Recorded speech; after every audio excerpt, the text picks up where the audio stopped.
Hello, I'm here with Benny Overton, who is the co-director of the Southeast Center for Cooperative Development in Nashville. You can check him out on their website at coopsnow.org. There's a hyphen between co and ops.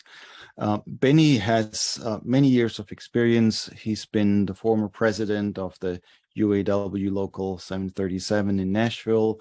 He's been president of Nashville Organizing, vice president for Nashville Organizing for Action and Hope here. He's been president of the Dickson County Branch NAACP, and also vice president of the Tennessee AFL-CIO executive board here in Nashville. So Benny is a veteran of labor, and we're glad to have you here with us, Benny, today. Yeah, it's a pleasure to be here. Thanks. And I'm Joerg Rieger. I'm the director of the Wendland-Cook program in religion and justice, and also a professor of theology at Vanderbilt University. In this brief interview, we have two questions. One is we're at a time when labor is rising again in people's minds. There's more awareness, there's more action. It's exciting times for labor. And so my first question to you, Benny, is what are you most excited about? What's happening in the world of labor and religion that's worth mentioning? I think it's with religion particularly, it's the engagement of religion and labor together, the joint engagement. And actually, that's how I got into the Southeast Center of Cooperative Development. That's how that whole thing came about. At the time, I was with NOAA, which is the coalition of faith community and labor, as well as some local nonprofits. But it was the willingness of the faith community, particularly, to get involved in some of the issues and concerns that labor was facing that led us to the exploration of what could we do? How could we improve the current state? So and that's really has me excited to see the willingness to become actively involved in what we had typically consider a labor struggle, and to get involved and to see it as a question of a human struggle.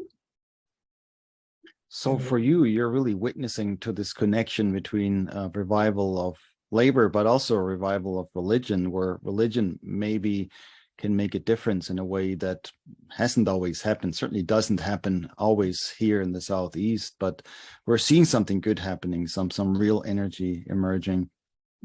Yeah, because it's not just a thing of, and I guess I grew up in a more conservative South when it comes to religion.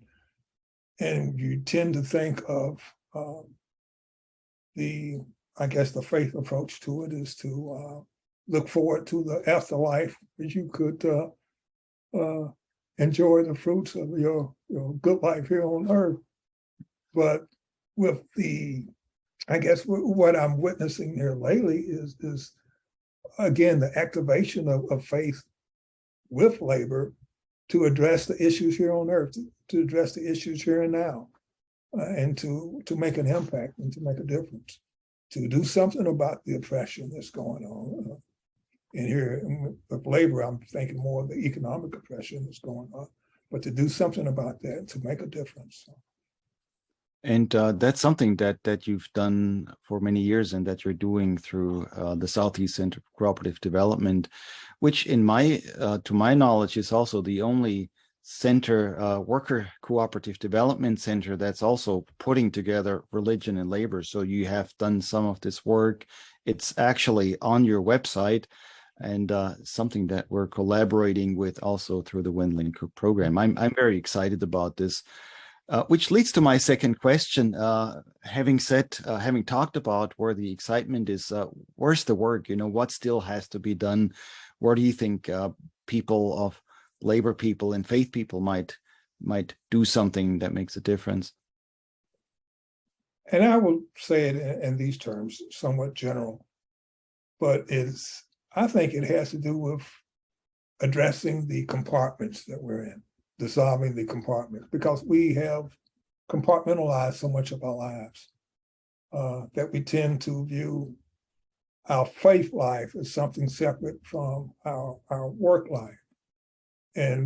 But I think the future or what we can do going forward is to bring our faith values into the work setting. And I think that's something that we do with cooperatives, because I see in our faith values, and I can't speak for all faiths, but I think for the most part, we have an appreciation and an evaluation of cooperation, of seeing the commonality of people, of working collaborative rather than competitively. And I think that the future, or where we need to move, is to dissolve the compartments that says, well, you do the faith thing on Sunday for the most part, and Monday through Friday is work, and at work is okay to, I guess, tolerate or be tolerant of this authoritarian, hierarchical,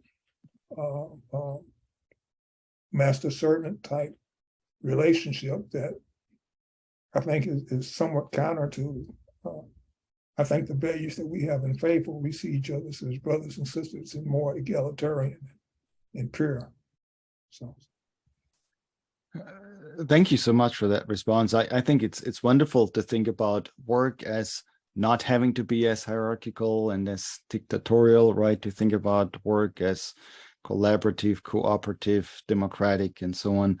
And I've always had the hope, not only that the workplace could be revitalized that way, that maybe religion could also learn, because some of our religious expressions are not always as democratic either. And we have these values, which you're reminding us, Benny, that we can bring together. So thank you so much for being with us today. We really appreciate the work of the Southeast Center of Cooperative Development that you and Rosemarie are doing. And we look forward to many more years of fruitful cooperation. Thanks so much for being with us. Yeah, thank you. And thanks for the collaboration that you've had with the Southeast Center as well. It is appreciated. Bye. Okay.